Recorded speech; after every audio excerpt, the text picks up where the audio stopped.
आज की वीडियो में हम लोग डिस्कस करेंगे डिफ्लेशंस के बारे में। डिफ्लेशन क्या होता है, उसका क्या इफेक्ट होता है हमारे जो सोसाइटी है उसके डिफरेंट क्लास ऑफ पीपल्स पर, कौन कौन से कॉजेज होते हैं जिसकी वजह से इकोनॉमी में डिफ्लेशन आता है। तो एक एक करके हम लोग पॉइंट वाइज जो है समझेंगे। सबसे पहले हम लोग डिस्कस करेंगे मीनिंग ऑफ डिफ्लेशन के बारे में, आखिरकार डिफ्लेशन होता क्या है। यहाँ पे बोल रहा है deflation is that state of falling prices when the output of work by productive agents increases relatively to money income। मतलब जो भी प्रोडक्टिव एजेंट्स हैं, जो भी प्रोड्यूसर्स हैं, उनके द्वारा जो गुड्स एंड सर्विस प्रोड्यूस हो रहा है वो ज़्यादा हो रहा है in compare to money income. मतलब लोगों का जो इनकम है उसके कंपैरिजन में प्रोड्यूसर्स के द्वारा गुड्स एंड सर्विसेज का प्रोडक्शन ज़्यादा हो रहा है। तो इस सिचुएशन में क्या होगा कि इनकम जब हमारा उतना ज़्यादा नहीं आएगा और गुड्स एंड सर्विस का प्रोडक्शन ज़्यादा होगा तो सप्लाई मार्केट में ज़्यादा आ जाएगी, डिमांड तो इन्हांस होगी नहीं, तो गुड्स और सर्विस के प्राइसेस जो है क्या होंगे, वो गिरने लगेंगे। और यही स्थिति कहलाती है क्या, डिफ्लेशन की। Deflation arises when the total expenditure of the community is not equal to the value of output at existing prices। जो आउटपुट है, जो प्रोडक्शन है, जिस प्राइस पे हो रहा है उसके बराबर में जो एक्सपेंडिचर है वो नहीं हो पाता है, हम खर्च उतना नहीं कर पाते हैं। इससे क्या होता है, the value of money goes up and price fall. जब गुड्स एंड सर्विस के प्राइसेस बढ़ते हैं तो मनी की वैल्यू क्या होती है, गिरती है। तो जब गुड्स एंड सर्विसेज की सप्लाई ज़्यादा होगी, हमारे पास इनकम कम होगा तो हम डिमांड कम करेंगे। जब डिमांड कम करेंगे, चीज़ें बिकेंगी नहीं तो उनके प्राइसेस क्या होंगे, गिरने शुरू हो जाएंगे। तो जब भी प्राइस गिरेगा तो मनी की वैल्यू क्या होगी, वो बढ़ेगी। यानी कि जब प्राइस बढ़ता था तो मनी की वैल्यू गिरती थी, यहाँ पे प्राइस गिर रहा है तो मनी की वैल्यू क्या होगी, वो बढ़ेगी। यही जो सिचुएशन होता है ये डिफ्लेशन कहलाता है। नेक्स्ट हम लोग देखेंगे कॉज ऑफ डिफ्लेशन। आखिरकार कौन कौन से कारण हैं जिसके वजह से इकोनॉमी में डिफ्लेशन आता है। सबसे पहला है reduction in the quality of money, reduction in the quantity of money. ये जो नोट्स है इसमें कुछ एरर्स हैं तो उसको मैं कोशिश करूंगा कि करेक्ट करके आपको बताऊं। मनी की जो क्वांटिटी है, मनी की जो मात्रा है उसमें एक कमी आ जाना, जो इकोनॉमी में जो फ्लो है करेंसी का उसमें कमी आ जाना। When the government reduces the amount of currency in the country, the situation of deflation arises। जब भी कंट्री में जो मनी का अमाउंट है उसमें गवर्नमेंट कमी कर देता है तो डिफ्लेशन की स्थिति जो है अराइज होगी। या फिर मनी का जो अमाउंट है वो वहीं का वहीं रहे बट गुड्स एंड सर्विसेज जो है उसका प्रोडक्शन बढ़ जाए, इस सिचुएशन में भी डिफ्लेशन आ जाता है। जब मनी का जो अमाउंट है वो इकोनॉमी पहले से ज़्यादा कम हो जाए, 500 करोड़ जो है मनी वो सर्कुलेशन में है लेकिन गुड्स एंड सर्विसेज का प्रोडक्शन जो है 2000 करोड़ का हो जाएगा। यानी कि प्रोडक्शन ज्यादा हो गया, मनी की सप्लाई इकोनॉमी में क्या है, कम है। लोगों के पास पैसे नहीं रहेंगे, डिमांड वो नहीं करेंगे चीजों की, गुड्स एंड सर्विसेज की, यानी प्राइसेस क्या होंगे, गिरने शुरू हो जाएंगे। और वही तो स्थिति है डिफ्लेशन की। उसी स्थिति को, उसी पोजीशन को, उसी स्टेट को हम तो डिफ्लेशन बोलते हैं। सेकेंड है इंक्रीज इन बैंक रेट। जब बैंक रेट इंक्रीज हो जाता है, सेंट्रल बैंक जब बैंक रेट को इंक्रीज कर देता है तो उसका इंपैक्ट क्या पड़ता है, तो जो अमाउंट ऑफ क्रेडिट है वो कंट्री में क्या हो जाता है, कम हो जाता है। मतलब बैंक कम लोन देना स्टार्ट कर देते हैं क्योंकि उनको आरबीआई से लोन महंगा मिलने लगता है, इसलिए वो कंज्यूमर्स को भी महंगे रेट पे लोन देते हैं या कम देते हैं। कंज्यूमर्स को जब महंगा लोन मिलेगा कस्टमर्स को तो वो लोन लेने जाएंगे क्या, नहीं जाएंगे, है ना। यानी कि इससे क्या होगा कि जब लोन देना बैंक कम करेंगे बिजनेसमैन को या फिर कंज्यूमर्स को, जब हमारे पास बीइंग अ कस्टमर पैसे नहीं रहेंगे तो हम ज़्यादा डिमांड करेंगे क्या, ज़्यादा डिमांड नहीं करेंगे। और स्थिति क्या होगी, ज़्यादा डिमांड नहीं होने की वजह से गुड्स एंड सर्विसेज के प्राइसेस क्या होंगे, गिरने शुरू हो जाएंगे। यानी कि डिफ्लेशन की स्थिति इकोनॉमी में आ जाएगी।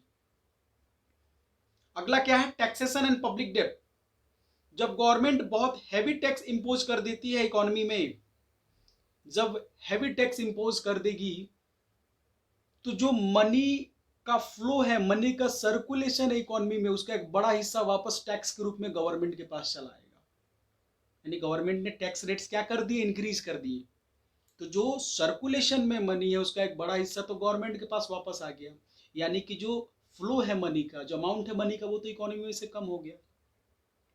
जब मनी का अमाउंट इकोनॉमी में से कम हो गया, डेट मीन्स कि लोगों के पास अब पहले से कम पैसे हैं खर्च करने के लिए, उनकी डिमांड पहले से कम हो जाएगी, और जब गुड्स एंड सर्विसेज की डिमांड कम होती है तो उनके प्राइसेस गिरने शुरू हो जाते हैं, और वही तो स्थिति है डिफ्लेशन की। चौथा है इंक्रीज इन प्रोडक्शन।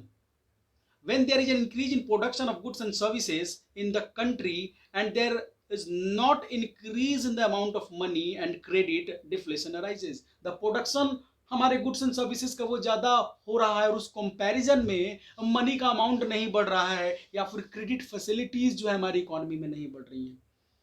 ना तो उस कंपैरिजन में, जिस कंपैरिजन में प्रोडक्शन हो रहा है गुड्स एंड सर्विसेज का, ना तो उस कंपैरिजन में मनी का सप्लाई इकोनॉमी में बढ़ रहा है, ना ही क्रेडिट फैसिलिटीज बढ़ रही हैं। तो लोगों के पास पैसे आएंगे कहाँ से ताकि वो डिमांड कर सकें?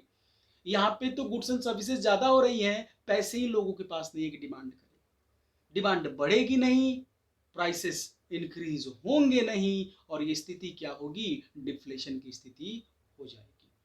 तो ये थे हमारे क्या कॉजेज। हमने मेन 4 कॉजेज पढ़े आखिरकार डिफ्लेशन के। ये कौन कौन से कॉजेज है, कौन कौन से कारण है जिसकी वजह से इकोनॉमी में डिफ्लेशन आता है।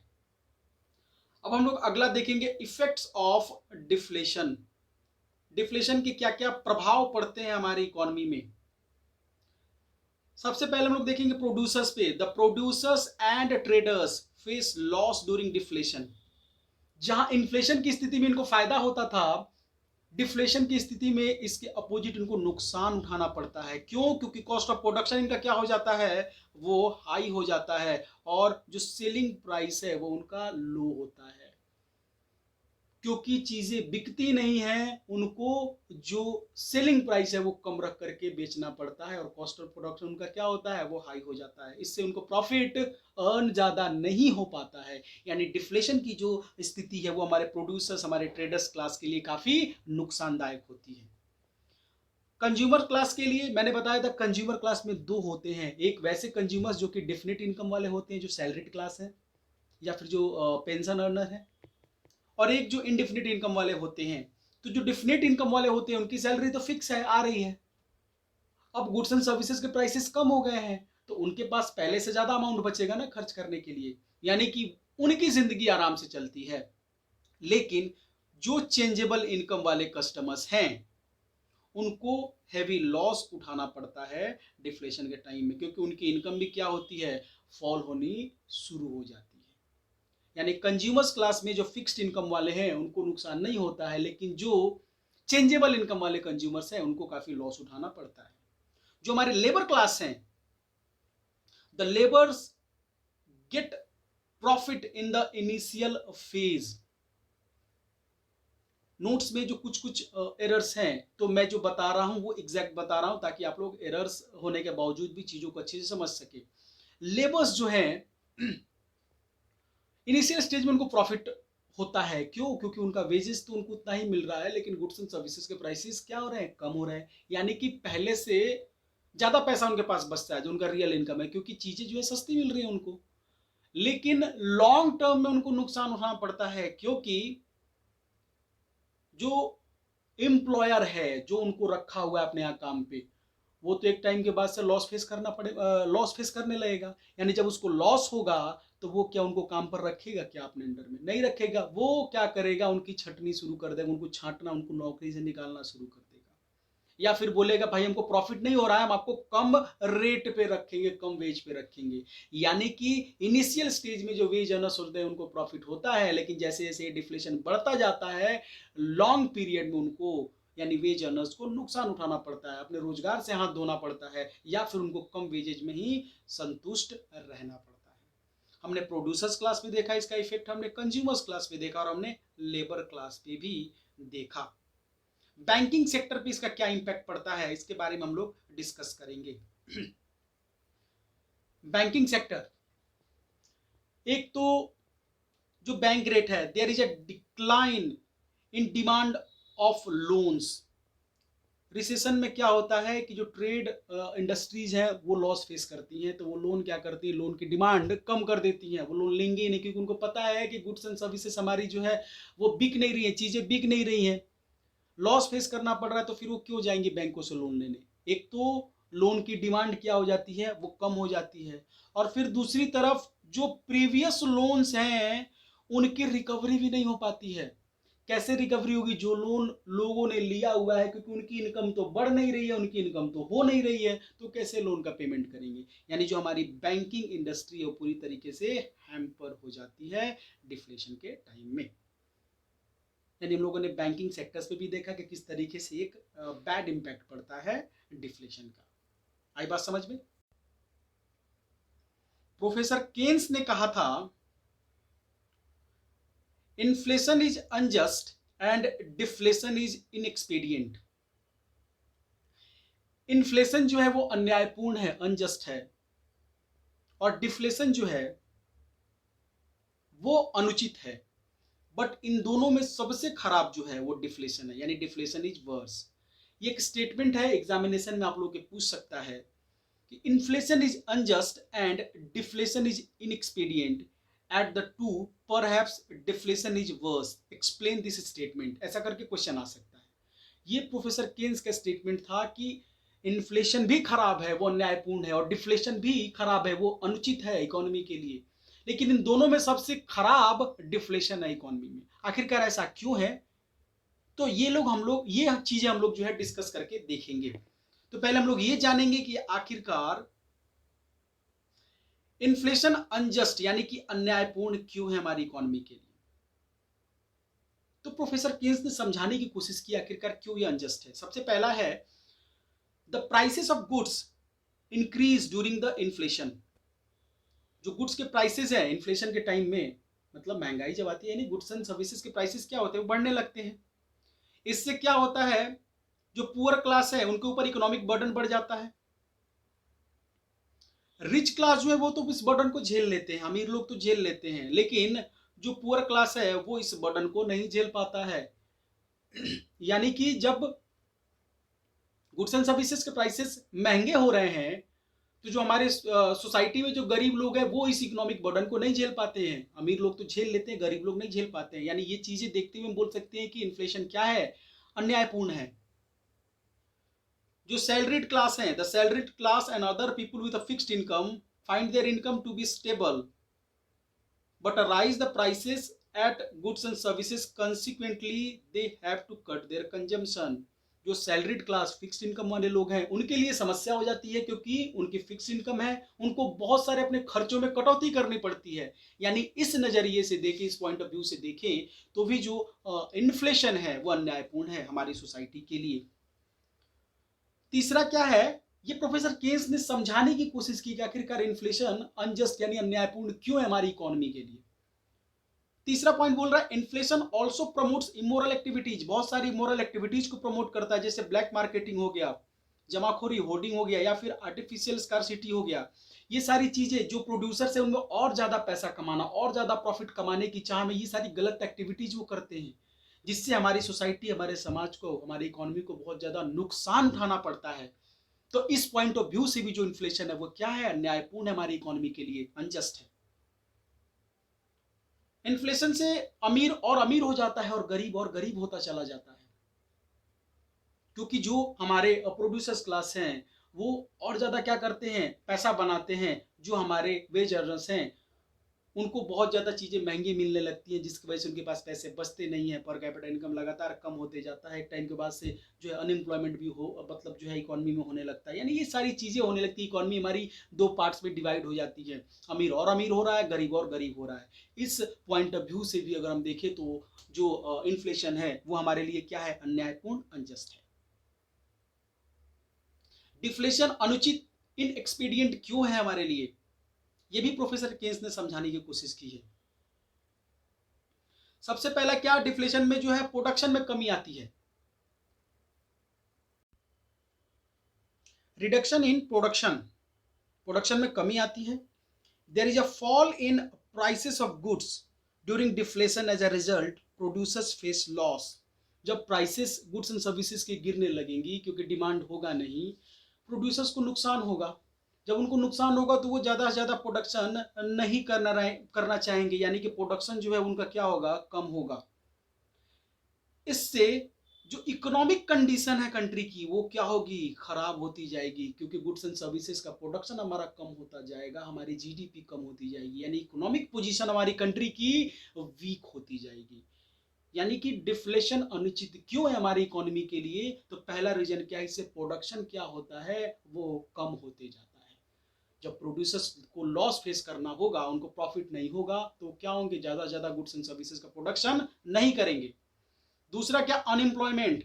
It is a major problem with the deflation that trade and industry start getting closed. Inflation में एक टाइम के बाद से थोड़ा जो है अनएम्प्लॉयमेंट की समस्या होती है, बहुत कम होती है, लेकिन डिफ्लेशन में ये समस्या बहुत ही ज़्यादा होती है, क्योंकि जो हमारे जो बिजनेसमैन हैं उनको जब नुकसान होगा तो वो क्या करेंगे, अपना बिजनेस बंद करने लगेंगे। जब वो अपना बिजनेस शट डाउन करने लगेंगे तो अपने कर्मचारियों को, अपने वर्कर्स को निकालने लगेंगे, यानी वर्कर्स को अपने रोजगार से हाथ धोना पड़ेगा, यानी इकोनॉमी में अनएम्प्लॉयमेंट की सिचुएशन आ जाएगी। तो इस पॉइंट ऑफ व्यू से भी अगर हम देखें तो डिफ्लेशन जो है वो अनुचित है हमारे इकोनॉमी के लिए, क्योंकि इससे इकोनॉमी में अनएम्प्लॉयमेंट बहुत ज्यादा बढ़ जाता है। पैराडॉक्स यानी एक अपवाद है, क्या है, लोगों को ऐसा लगता है कि डिफ्लेशन की स्थिति है, यानी गुड्स एंड सर्विसेज के प्राइसेस में कमी आ रही है तो लोग ज्यादा से ज्यादा खरीदेंगे। बट इन रियलिटी क्या होता है कि गुड्स एंड सर्विसेज के प्राइसेस तो कम हो रहे हैं, लेकिन लोगों की परचेजिंग पावर भी तो कम हो रही है, उनकी इनकम भी तो कम हो रही है। तो जब उनकी परचेजिंग पावर ही कम होगी तो एक समय तो ऐसा आएगा कि वो एसेंशियल गुड्स भी परचेज करने के लिए कैपेबल नहीं होंगे। यानी एक बहुत बड़ा पैराडॉक्स है, इसमें लोगों को ये समझ में आता है कि जनरली लोग ये समझते हैं कि गुड्स एंड सर्विसेज के प्राइसेस कम हो रहे हैं यानी ज्यादा लोग खरीदेंगे चीजों को, लेकिन इन रियलिटी लोगों की परचेजिंग पावर क्या होती है, धीरे धीरे कम होने लगती है और वो एसेंशियल गुड्स को भी परचेज करने के लिए कैपेबल नहीं हो पाते हैं। इस पॉइंट ऑफ व्यू से अगर हम देखें तो जो डिफ्लेशन है वो क्या है, वो इनएक्सपीडियंट है, यानी कि अनुचित है हमारे इकोनॉमी के लिए। Excessive fall in moral value, जब लोगों के पास पैसे ही नहीं रहेंगे तो वो गलत एक्टिविटीज करने लगेंगे, यानी कि जो मोरल वैल्यू है उसमें बहुत ज्यादा क्या होता है, फॉल होता है। तो ये भी अनुचित है हमारे इकोनॉमी के लिए। अगर इस पॉइंट ऑफ व्यू से भी देखें तो डिफ्लेशन क्या है, अनुचित है। दोनों ही सिचुएशन इकोनॉमी के लिए खराब है, दोनों ही, चाहे वो इन्फ्लेशन हो चाहे डिफ्लेशन हो, लेकिन इन दोनों में प्रोफेसर केन्स ने डिफ्लेशन को सबसे खराब क्यों माना है, तो उसके लिए उन्होंने कुछ अपने पॉइंट्स, अपने तथ्य भी सामने रखे हैं। जैसे उन्होंने कहा है, डिफ्लेशन से पूरे जो कंट्री का नेशनल इनकम क्या हो जाता है, वो कम हो जाता है, अनएम्प्लॉयमेंट बहुत ज्यादा हो जाता है, जबकि इन्फ्लेशन की स्थिति में ऐसा नहीं होता है। इन्फ्लेशन की स्थिति में लोगों का इनकम बढ़ता है, नई नई जो इंडस्ट्रीज एस्टेब्लिश होती है, प्रोड्यूसर्स क्लास को इनकम होता है, कहीं ना कहीं इंप्लॉयमेंट मिलता है, लोगों के पास पैसे आते हैं जब बूम का पीरियड आता है। तो हाँ, ये बात अलग है कि इसमें बस अनइक्वल डिस्ट्रीब्यूशन होता है वेल्थ का, लेकिन नेशनल जो पूरे होल कंट्री का जो इनकम है उसमें कमी नहीं आती है। जो व्यक्ति है, जो सोसाइटी है, उसकी इनकम में कमी नहीं आती है। लेकिन डिफ्लेशन की स्थिति में क्या होता है कि बहुत ज्यादा बेरोजगारी हो जाती है, जो सोसाइटी की इनकम है उसमें कमी आ जाती है, नेशनल इनकम में कमी आ जाती है, इसलिए इन्फ्लेशन से ज्यादा वर्स जो है वो है डिफ्लेशन है। दूसरा पॉइंट उन्होंने दिया, इन्फ्लेशन में भी कहीं ना कहीं मोरल वैल्यूज डाउन होती है, डिफ्लेशन में भी होती हैं, लेकिन अब इन्फ्लेशन है तो और ज्यादा प्रॉफिट कमाने के उद्देश्य से जो है ब्लैक मार्केटिंग वगैरह प्रोड्यूसर्स वगैरह करते हैं। लेकिन डिफ्लेशन की स्थिति में जब खाने के लिए ही नहीं रहेगा तो लोग एक दूसरे का क्या करते हैं, मर्डर करते हैं, चोरी करते हैं, है ना। यानी कि जो डिफ्लेशन में जो इमोरल एक्टिविटीज है वो काफी ज्यादा होती है, काफी ज्यादा मतलब खतरनाक तरीके से होती है। इन्फ्लेशन में ऐसा नहीं होता है। तो अगर इस मैटर पे भी कंपैरिजन करें हम इन्फ्लेशन और डिफ्लेशन का, तो हम ये पाएंगे कि जो डिफ्लेशन है वो ज्यादा वर्स्ट है हमारे इकोनॉमी के लिए। तीसरा है, the initial phase of inflation is an indicator of progress in the economy. Inflation शुरुआत से ही हमारी अर्थव्यवस्था, हमारी इकोनॉमी के लिए इंडिकेटर होता है कि हमारी इकोनॉमी में तेजी आ रही है, हमारी इकोनॉमी में ग्रोथ अपॉर्चुनिटी का चांस है। बहुत ज्यादा क्या हो रहा है, मतलब थोड़ी महंगाई बढ़ी, गवर्नमेंट इकोनॉमिस्ट को नहीं होती है फिक्र, 5% तक भी अगर बढ़ रही है, इकोनॉमिस्ट बोलते हैं अगर 4 to 5% तक भी बढ़ रही है तो चलो ठीक है, कोई बात नहीं है, चलता है, क्योंकि इससे ये साइन है कि हमारी इकोनॉमी में बढ़ोतरी हो रही है, लोगों की इनकम में कहीं ना कहीं इंक्रीजमेंट हो रहा है, जिससे वो गुड्स एंड सर्विसेज की डिमांड कर रहे हैं। यानी कि इनिशियल स्टेज में इन्फ्लेशन को क्या माना जाता है, इंडिकेटर माना जाता है इकोनॉमिक ग्रोथ का। बट डिफ्लेशन स्टार्टिंग से ही, deflation is bad from its beginning. Deflation शुरुआत से ही इकोनॉमी के लिए खराब माना जाता है। इन्फ्लेशन को कंट्रोल किया जा सकता है बहुत सारे corrective measures locker, but deflation को कंट्रोल करना बहुत ही मुश्किल है। तो इन सारे जो फैक्ट्स हैं उनको देख करके हम ये बोल सकते हैं कि इन्फ्लेशन जो है वो अनजस्ट है और डिफ्लेशन भी इनएक्सपीडियंट है, बट इन दोनों में डिफ्लेशन सबसे खराब, सबसे वर्स्ट है। आई होप आप लोगों को ये समझ में आया होगा टॉपिक डिफ्लेशन, उसका मीनिंग, उसके कॉजेस, उसके इफेक्ट्स, और दोनों में सबसे खराब है कौन। ओके, तो फिर हम लोग मिलते हैं नेक्स्ट वीडियो में नेक्स्ट टॉपिक के साथ।